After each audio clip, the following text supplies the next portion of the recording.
इंदौर पहुंचे उच्च शिक्षा मंत्री मोहन यादव ने इंदौर के होलकर कॉलेज में एक पत्रकार वार्ता को संबोधित करते हुए कहा कि अतिथि विद्वान के नियुक्तियों से जुड़े मामले में उच्च शिक्षा मंत्री मोहन यादव ने कहा कि मध्य प्रदेश में करीब 4200 अतिथि विद्वान हैं, जिनमें से 3500 अतिथि विद्वानों को सरकार काम पर लगा चुकी है। वहीं शेष अन्य 700 अतिथि विद्वानों को अलग अलग जगह नियुक्त करने के लिए प्रयास जारी हैं। उन्होंने कहा कि मुख्यमंत्री से इस बारे में चर्चा हुई है, जिन्होंने हमें होमवर्क कर विस्तृत रिपोर्ट भेजने की बात कही है। हमारा मानना है कि जल्द ही हमसे 700 अतिथि विद्वानों को भी नियुक्तियां दे देंगे।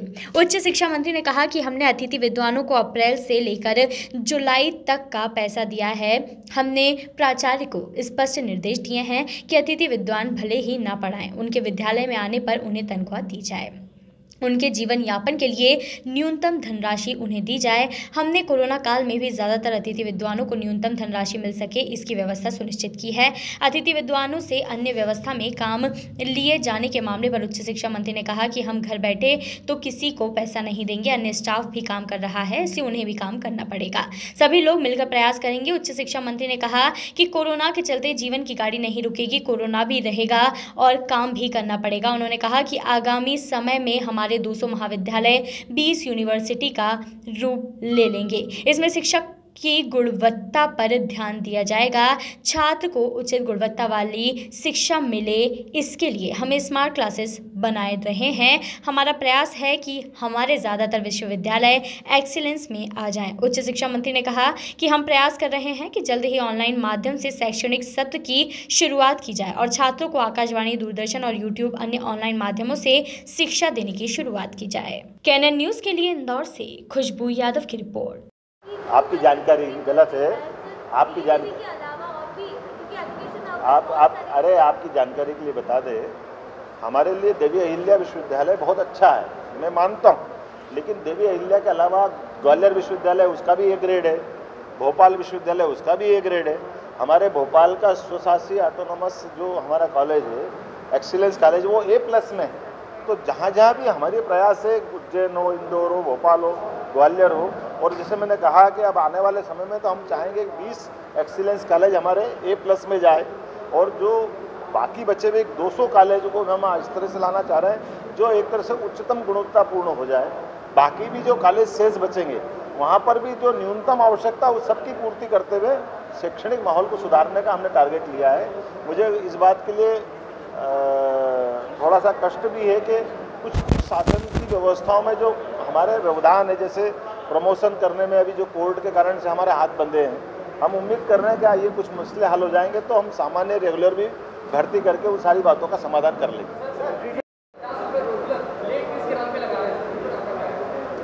मैं अभी दिखवा लूँगा ये स्पेसिफिक इंदौर के मामले में क्या है, लेकिन हमारे इंस्ट्रक्शन है वो स्पष्ट है कि हमारे अपने बच्चों को परेशानी नहीं आना चाहिए। ये कॉमन सब सुन लेना बहुत महत्व का प्रश्न है। ये है फॉलन आउट विद्वानों का मामला, अतिथि विद्वानों का। उच्च शिक्षा में लगभग 4276 अतिथि विद्वान थे, उसमें 2500 अतिथि विद्वान सेल्फ फाइनेंस के जो विश्वविद्यालय और कॉलेज के स्तर पे है। हमने 2500 जो अतिथि विद्वान है, भले कॉलेज नहीं चल रहे हैं, सबको अपनी सेवाओं में ले लिया। बाकी व्यवस्था होगी, एडमिशन हो गए, सब मदद कर रहे हैं। लगभग 700 से 750 के आसपास अतिथि विद्वान बचे हैं। अब इनको हम सॉर्ट आउट करा रहे हैं कि जहाँ जहाँ हमने PhD के माध्यम से शिक्षकों को भेज दिया है, कुछ ट्रांसफ़र के माध्यम से पोस्टें हो भर गई है, तो 1-1.5 महीने में अब ये हम सब दिखवा रहे हैं कि ये जो 700 लोग भी हैं इनको कहाँ कहाँ भेज सकते हैं, वो जो जगह का आंकड़ा आ जाएगा। और इसी बीच शासन से भी हमने परमिशन मांगी कि मात्र 700 लोग हमारे पास बचे हैं, इनकी स्वीकृति हो जाएगी तो माननीय मुख्यमंत्री जी भी बहुत सकारात्मक है। उनका कहना आप अपना होमवर्क कर लो, तैयारी कर लो, तो हमारे पास ये अतिथि विद्वान को करीब 3000 से ज़्यादा लोगों को हम लगा चुके हैं। ये 700 जो बच्चे उनको भी कोशिश कर रहे हैं कि जल्दी जल्दी उनको लगाएं। परमानेंट ड्यूटी मांग रहे हैं। अब ये विषय नया है, अभी ये तो दूसरे बहुत सारे विषय खड़े हो जाएंगे। मैंने कहा कि हमारे 200 महाविद्यालय डीम्ड यूनिवर्सिटी का रूप ले लेंगे, जिसमें हमने कहा है कि अब आगे जाकर के शिक्षा नीति का जो मूल उद्देश्य है, गुणवत्तापूर्ण शिक्षा, शिक्षकों के और बच्चों के बीच की उनकी गैप को समाप्त करना, और कुल मिलाकर के जो शिक्षा नीति का प्रारूप है उसको पूरी तौर पे लागू करना। उसमें सभी प्रकार के स्मार्ट क्लास तैयार कराना, कैंपस बढ़िया बनाना, लेबोरेटरी बढ़िया बनाना, कंप्यूटर की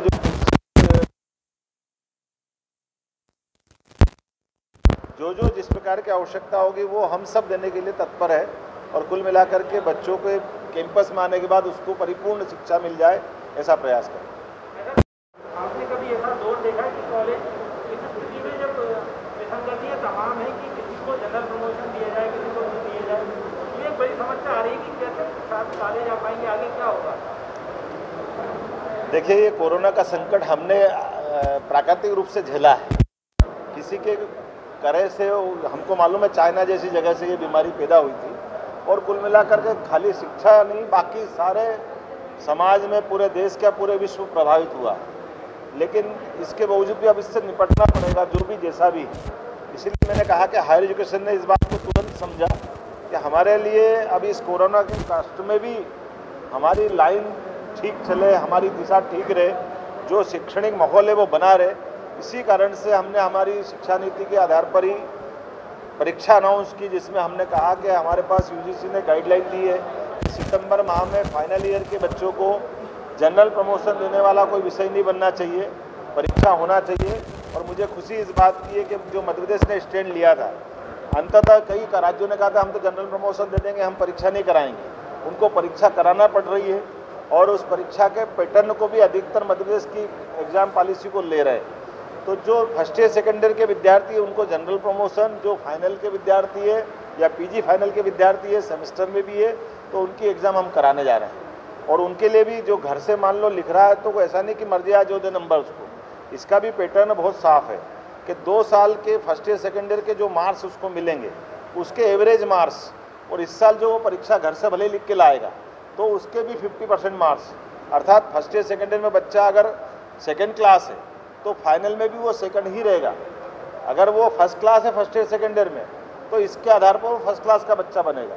अर्थात हमने गुणवत्ता से कोई समझौता नहीं किया।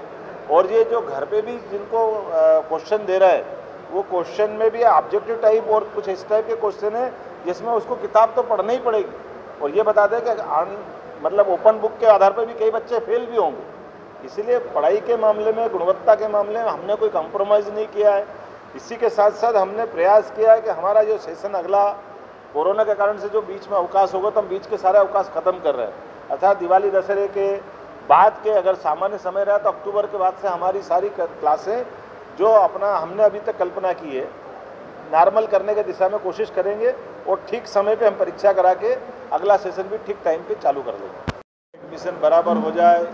परीक्षा के बारे में भी हम वापस ये जो नई एक एग्ज़ाम कमेटी हम बनाने वाले हैं कि जो परंपरागत रूप से परीक्षा होती आई है, वो परीक्षाओं के दौर में भी अब हमको नया कोई स्टैंड लेना पड़ेगा। जैसे इस बार ओपन बुक परीक्षा प्रणाली लागू की है, तो आने वाले समय में हमारा परीक्षा का तरीका क्या हो, ये ईयरली या सेमेस्टर आधार पर जो हमारे परंपरागत परीक्षा देने के तरीके हैं, इसको दोबारा विचार करने की ज़रूरत है। और ऐसे हमारे अपने लगभग 517 कॉलेज अपने मध्य प्रदेश में हैं, जिसमें हमारे स्तर पर हमने इसमें प्लान किया है।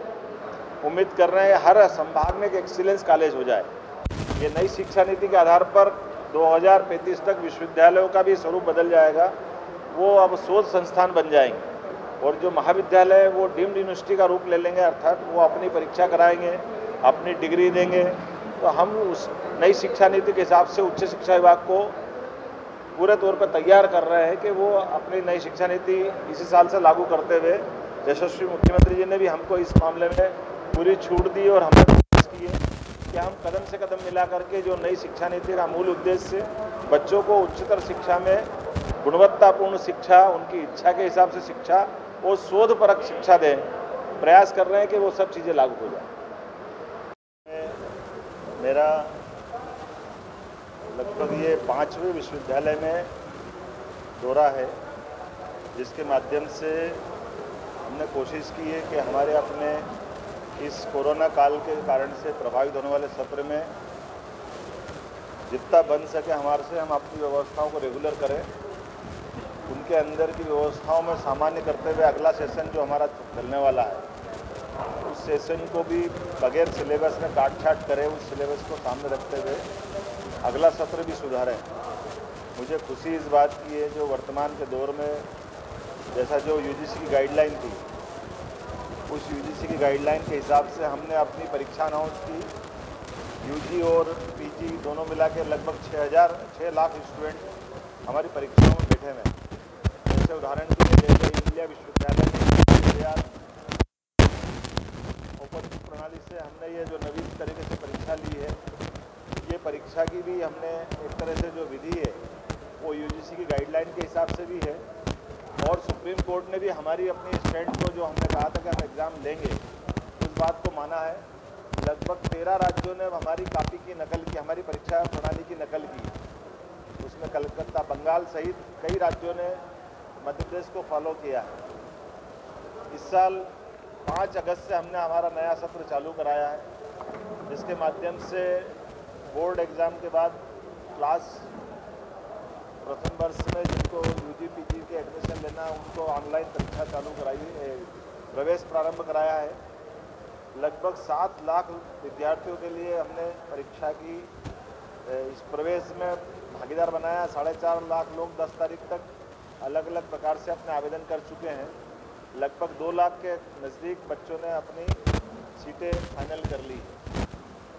हमारा प्रयास है कि जो विद्यार्थी जिनको सामान्य डिग्री लेना है, ये एग्जाम उनके हम अपने समय सीमा के अंदर किसी हालत में सितंबर माह के आखिरी तक सबके प्रवेश करा दें, क्योंकि पिछले 2 साल से उनको मजबूर किया जा रहा था। कई बार जो पढ़ना नहीं उनको अनावश्यक रूप से ऑनलाइन के नाम से परेशान करा, ये बहुत दुर्भाग्य का विषय था। इसलिए हमने खास तौर पे ध्यान दिया है कि जो बच्चे जिस क्लास में पढ़ना चाहते हैं उनको पढ़ने का मौका मिलना चाहिए। इसलिए हमने पहले भी उनकी फीस आधी कर दी थी, और आधी के बावजूद जब एडमिशन तो भी उनका प्रवेश हो जाएगा। और मुझे खुशी है कि पूरे प्रदेश में एक तरह से नया प्रयोग हुआ और कई राज्यों ने हमारे इस प्रवेश प्रक्रिया को भी अपनाया है। 2 राज्यों ने तो उनने भी 1000 रुपया प्रवेश के लिए कोरोना के कारण से अभी कर दिया है, और बाकी पैसा वो बचे हुए सत्र में लेंगे। देखो, ये हमने कोई छांट के नहीं लिया। मेरा ये कहना है जो भी स्टाफ हमारा है, रेगुलर स्टाफ भी आ रहा है और जो दूसरे स्टाफ है वो भी आ रहा है, और उन सब की चिंता विभाग के नाते से ही हो।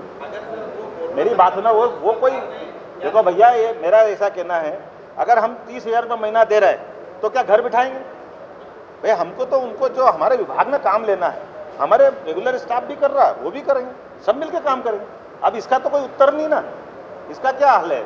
अगर हम मैं आज घूम रहा हूँ, इंदौर हमारा संक्रमित शहरों में से एक आता है, कल को मेरे को होगा तो क्या हो गया? मैं कल पिछले अरविंदों में भर्ती था, तो अच्छे होंगे, बीमार होंगे, चलेंगे। कोरोना के कारण से जीवन की गाड़ी रुकने वाली नहीं, इसलिए मेरे को लगता है कि इस पर हमको चलना चाहिए। और कुछ बस, बहुत बहुत धन्यवाद।